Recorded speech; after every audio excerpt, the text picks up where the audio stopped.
Hello students, I am Kumar Saurav, PGT English, Kendriya Vidyalaya Ramo. In this video, I am going to summarize the lesson Going Places written by E.R. Barton. This is the second video of this series. If you haven't watched the first video, do watch that. I have given the link in the description section. Do watch that video and then you will be able to understand this lesson in a better way because I have talked about the main characters, the theme and the plot of this story in a detailed manner in that video. So do watch that video before watching this one. Let's move ahead.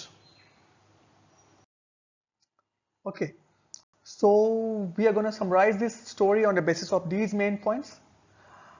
A daydreamer. Sophie is a daydreamer. We are talking about Sophie, of course, the lead character. She's a daydreamer. She lives in a fantasy land and she has very high expectations. She wants to live a luxurious life. She wants to become famous like Mary Quant, the famous fashion designer. But the thing is, she hardly works for it. We'll talk about her family setup. I'll talk about her family's social and economic status. We'll talk about Sophie's expectations from Geoff, her elder brother. We'll talk about the Cassey episode, how she tries to convince her brother and her family members that she has met Cassey, excuse me. We'll talk about how concerned she is about her social reputation, her family's social reputation, her father's and mother's social reputation. We'll talk about her fantasy, her imagination, how she has imagined that Cassey has promised to meet her again. And we'll talk about the wait when she is waiting for Cassey and how disappointed she is when he doesn't show up there, and how she starts fantasizing that he is coming and all those things. So let's move on. A daydreamer. We are talking about Sophie, of course. Story starts with Sophie telling Jancy about her fantasy of opening up a boutique when she completes her schooling. Jancy knows her financial conditions and reminds her of the same. Jancy, who is her only friend, she knows the financial condition of her family. She tells her that it will take a lot of money to open up a boutique, and she tells that Sophie's family doesn't have that much of money. How would she arrange that much of money? Sophie tells Jancy that she would become a manager or be like Mary Quant. Sophie is so unrealistic. She's so kind of a person, such kind of person who fantasizes a lot, and in her fantasies she can think anything. She can become anything. She can earn as much money or fame as she wants. So she tells her that she'll become a manager after completing her schooling and she will earn up a lot of money to open the boutique. Or she will become as famous as Mary Quant, the most famous fashion designer we have already talked about in the previous video. She says, I'll be like Mary Quant. I'll be a natural. They'll see it from the start. I'll have the most amazing shop this city has ever seen. These lines tell us about Sophie. These lines tell us that she's a girl who fantasizes a lot. She's unrealistic. She also says that she would collect money by working as a part-time actress. For her, anything is possible. She hardly works for it though. According to her, becoming an actress is very easy. She says that actresses do not work full time, so she would work as an actress for some time, and for the rest of the time she will be in her boutique. So basically she has one big dream of opening up a boutique, and for that very purpose she fantasizes different professions to earn up the money to open that boutique. Like being a manager or being a fashion designer or being an actress and etc. It tells that she's a daydreamer. Jancy is a practical person, uh, very contradictory to her. Jancy is very practical, she is very realistic, and she knows the reality. She feels bad. She wishes Sophie hadn't said so. Uh, it has been said, and she is just like that. Sophie is just family setup. Let's talk about Sophie's family setup. She has two brothers in her family apart from her parents. They all live in a two-room cramped house.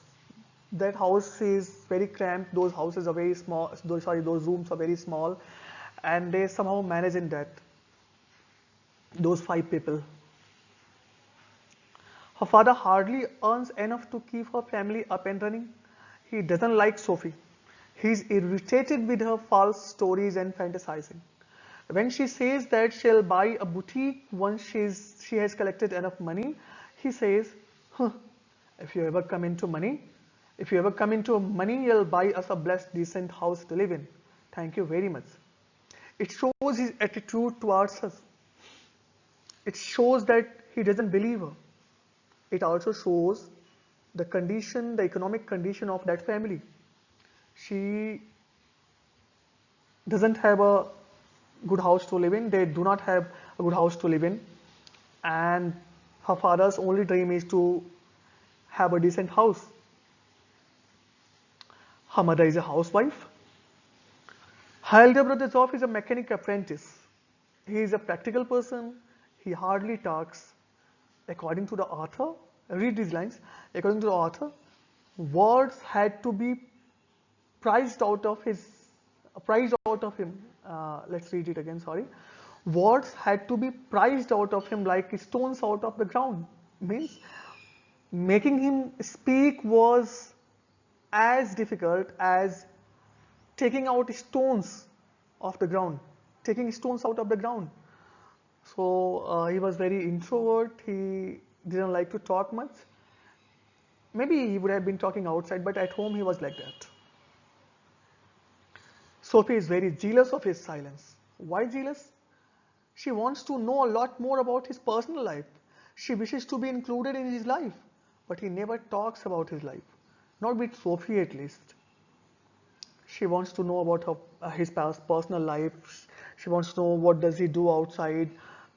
She wants to know about his friends and his girlfriends and his family members and his uh, professional life, his personal life, and whatnot. But because he is an introvert person, he doesn't talk much.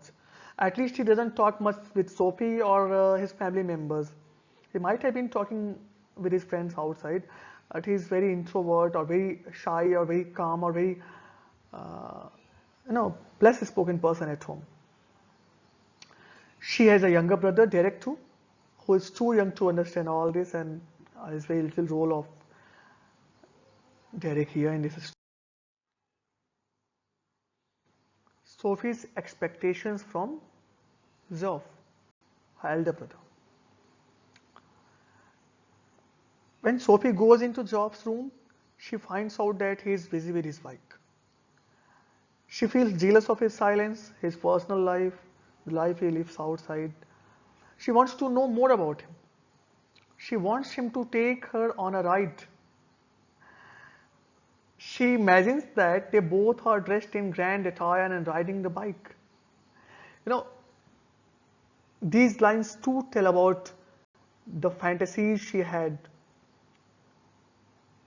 Most of the times, teenagers or adolescents, when they watch movies, watch videos or serials and movies and all those things, they find themselves so much surrounded with those things.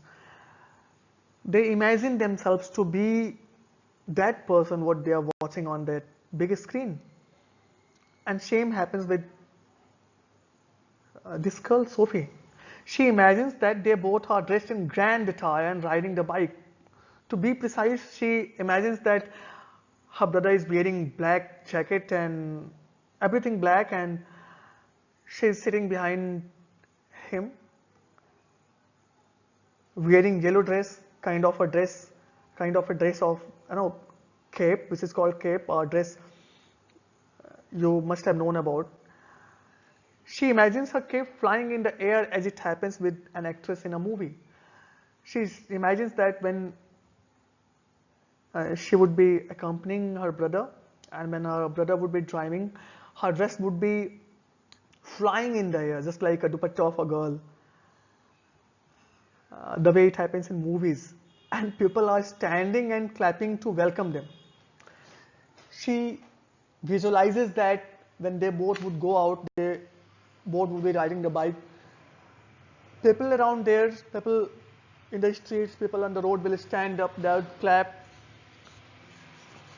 would clap for them, and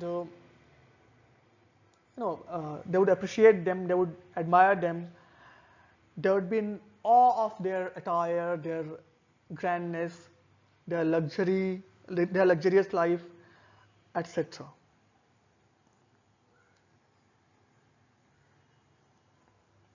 It again symbolizes her daydreaming and fantasizing, of course. Dreaming is a bad thing. Dreaming is not a bad thing, sorry, but it needs to have a positive motive combined with determination and dedicated efforts to fulfill it. And that is precisely what she lacks. You dream big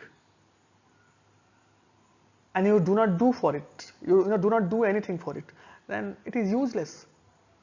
If you dream big, you need to act big, you need to act accordingly, you need to be determined, you need to be very dedicated towards your efforts, and only then you can fulfill your dreams. But as we know, she is a person who fantasizes only. So, thinking about those movies and all those things, if you see the shooting of those movies, now you'll realize how much time it takes to shoot those movies. And it's not in reality what you see on the big screen. People dancing and living only a happy life without any liability, without any responsibility. There are so many responsibilities and liabilities. But we get into a mood where we think that way. We feel that life is as easy as it is shown in the movies and serials and etc. But that's not the reality. And if you have a goal, if you have something to achieve, you need to work for that. It can't happen just by imagination. You can't fantasize and complete your goals. Let's talk about the episode of Danny Cassey. And why did it start? How did it start? How did she try to convince her brother and family members? What are the problems she faced after that? It starts with Sophie trying to draw Geoff's attention towards her because he was very silent, he was not talking to her. She tried to draw his attention towards her, and to do that, she abruptly announces to her brother that she has met Danny Cassey. Think about it. You're a very big fan of Virat Kohli, big fan of a celebrity, a sports person, and all of a sudden a person, to be precise, a family member from your family tells you that he or she has met Virat Kohli or Anushka Sharma or Saina Nehwal or Shreya Ghoshal and other people. He'll be surprised. And she abruptly says it. It certainly catches Geoff off guard. He was not ready for it. Catching someone off guard means making someone surprised, surprising someone. And Geoff was caught off guard there. He was not ready for this. But soon he denies to accept the claim. When he becomes normal in a few seconds, he denies to accept the claim. He says that Sophie is lying, and Sophie tries to convince him. She's trying to convince him. She's telling about how did they meet, and what was the dress he was wearing, how he was alone, and all those things. She was trying to convince him with different kind of false statements and other things. At this very juncture, their father arrives at the scene. Without any clue or ultimatum, Geoff announces that Sophie has met Danny Cassey. Sophie was not ready for this now. She hadn't expected that Geoff would tell it to their father. But without any ultimatum, without any clue, he tells his father that Sophie has met Danny Cassey. And Sophie feels restless. She feels, you know, kind of a fear inside her. She becomes restless that she would get as good as scolding now. As she hadn't expected this from Geoff, so she feels very restless, uncomfortable. Her father looks at her disdainfully. As usual, her father is very angry, irritated. He looks at her disdainfully, denying the fact in a factual way. He doesn't deny it straight off, like no, she's wrong and she's lying and all those things. He denies the fact that she has met Danny Cassey in a factual way. She provides a fact. He provides a fact. He says, I once knew a man who had known Tom Finney. Now, who's Tom Finney? Tom Finney has been one of the most famous footballer of their father's era. For example, if you talk about a person of 90s, they would talk about Sachin Tendulkar. If you talk about people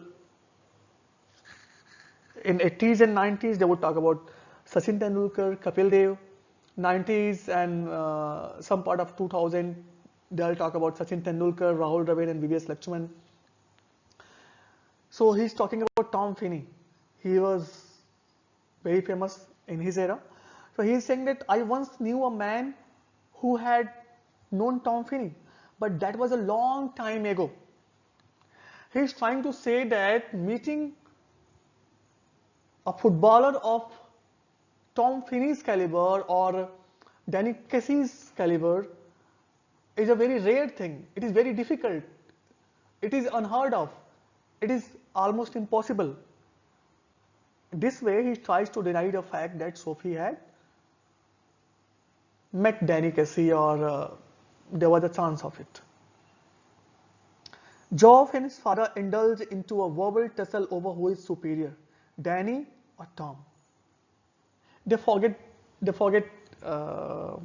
Sophie. Now they start their routine verbal, tussle. Who is superior or who was superior, Danny or Tom? According to Geoff, Tom is superior, of course. Sorry, according to her father, Tom is superior, of course, and according to Geoff, Danny is superior. They talk about that. They, indulge into a verbal tussle. It tells that they both are big fans of soccer, football. They're very big fans of football. Later in this story, they all, barring Sophie's mother, go to watch a soccer match of their team. According to the author, it is their pilgrimage. To watch a football match is just like a pilgrimage for that family, except the mother of that family, except the mother of Sophie. It's just like watching a cricket match in India.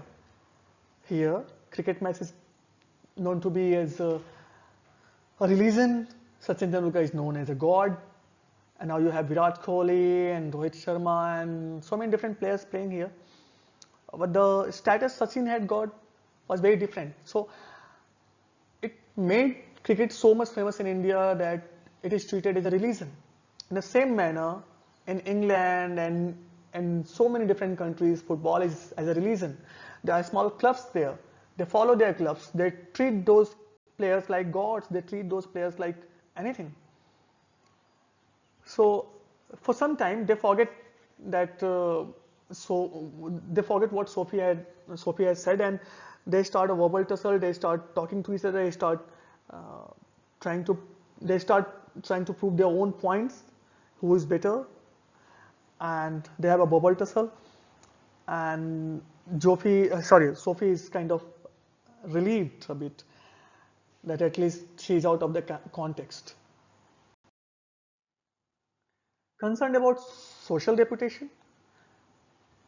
Sophie is very concerned about her social reputation. It happens with every teen. Sophie, as everyone of this age group, too is concerned about her social status and reputation in this society. When she realizes that Jancy knows about Danny and her conversation with Geoff regarding this, she becomes restless. After coming back from that mess, weeks after that, Sophie comes to know that Jancy knows about that Danny Cassey thing. Jancy tells her that she knows it through her brother. Sophie is very uncomfortable. She hadn't expected Geoff to tell it to someone else. Because it was not true, it was her imagination, it would have been very difficult for her to prove to the whole society that she had met Danny Cassey. So she feels restless. And it is very evident from the conversation she had with Jancy. Now read this line. But the last thing I need is a queue of people around our house asking him, what's all about Danny Cassey? He would murder me. And you know how my mom gets when there's a row? She's telling that if her father comes to know about this thing, he would murder her because there would be a queue of people in front of her house asking her father, what is this thing about Danny Cassey and your sister? Does she really know him? And because it's not real, she knows it's not real. She doesn't try to tell her that it's not real. She doesn't try to tell Jancy that it's not real. She only tells her that there'll be people asking about Danny Cassey and her father would kill him. Her father would kill her. And her mother would be very uncomfortable. She would be very uncomfortable because when there is a row means kind of a quarrel. When there is a row, there is a quarrel in the family, she becomes very uncomfortable. She is very weak emotionally and she doesn't want that. This also shows that she is scared of her dad a lot.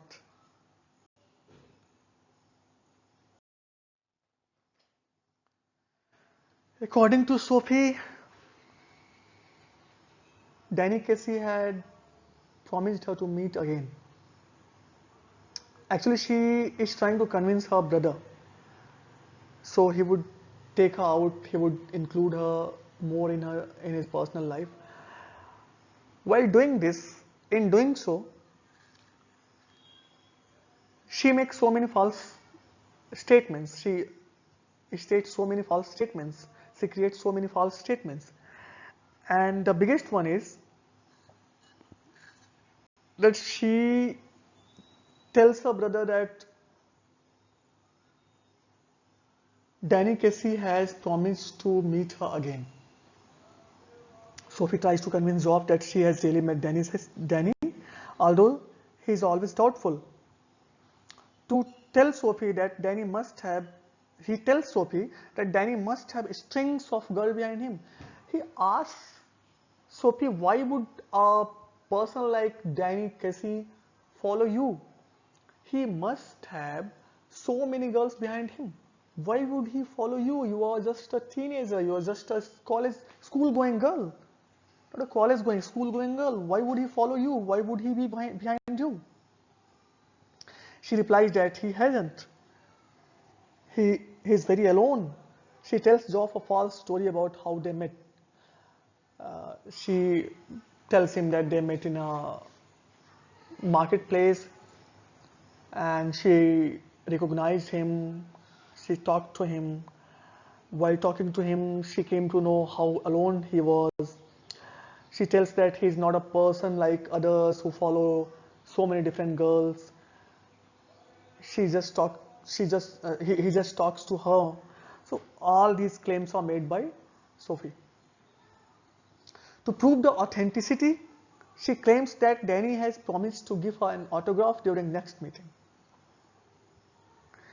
Geoff is still skeptical and says that it will be the unlikeliest thing he ever heard. He doesn't want to believe her, but does so as he is one of Danny's die-hard fan. He doesn't want to believe her. Actually, it is ridiculous to believe a thing like this. But he starts believing her because he is such a big fan of Danny. And even a ray of hope for these kind of people is a big thing. He feels that there is a chance. So he starts believing her. He says that it's the unlikeliest thing if it happens. So this is the promise Sophie has talked about.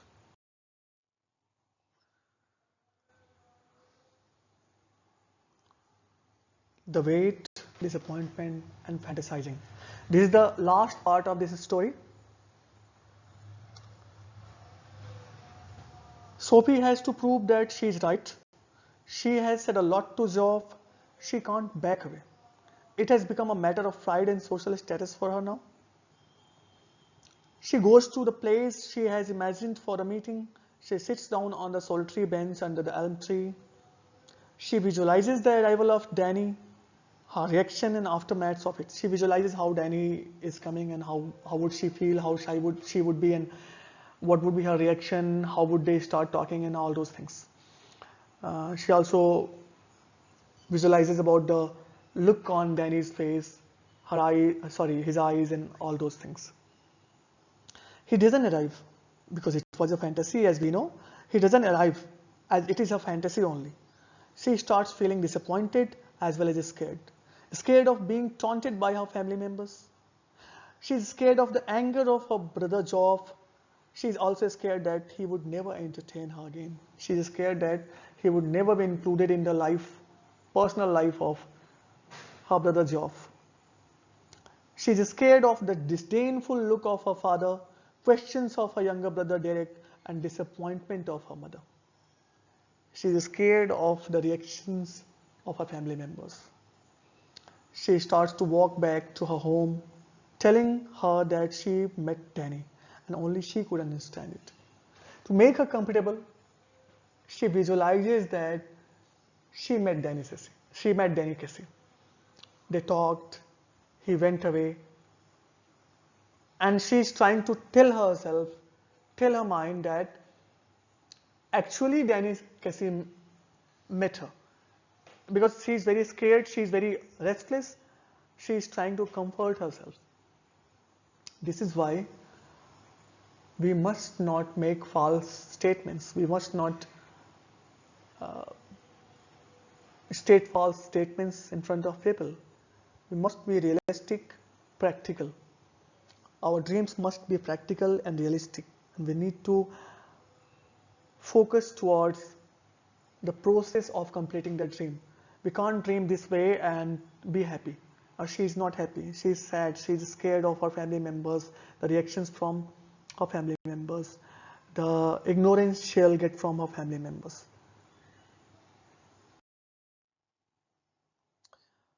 This way this story ends, and let's find out the conclusion. What is the conclusion we get from this story? So this story tells that it's very normal to have the traits like hero worship or fantasizing in teens. But it can be harmful if done in the manner of Sophie. There should always be a good motive behind the dream. Dreams must be followed with dedication and determinations. One can't change their goals daily. Set a goal and do everything possible to achieve it. Set a goal and do everything possible to achieve it. That is the only way to achieve it. As our reverend former president, late Dr. APJ Abdul Kalam has said, dream is not that which you see while sleeping. It is something that doesn't let you sleep. Our lesson. Here are your assignments. I'll let this be for a minute or two on your screen so you can note it down and complete it.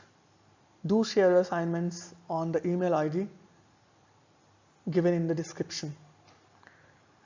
Thank you so much for watching this video. Hope you have enjoyed it. If you have any kind of doubt, please write a comment in the comment box. I'll try to reply as many comments as possible.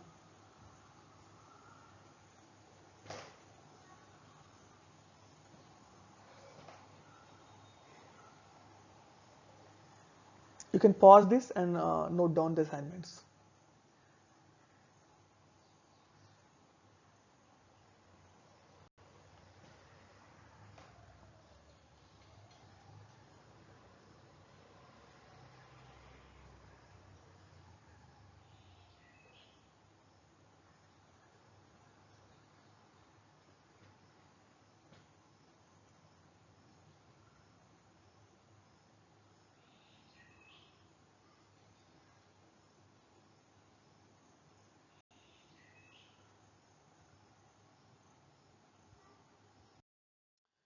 Thank you. And my sincere thanks to our Honorable Deputy Commissioner Tajuddin sir, respected Rajput sir and Anup sir for their support. Thank you so much.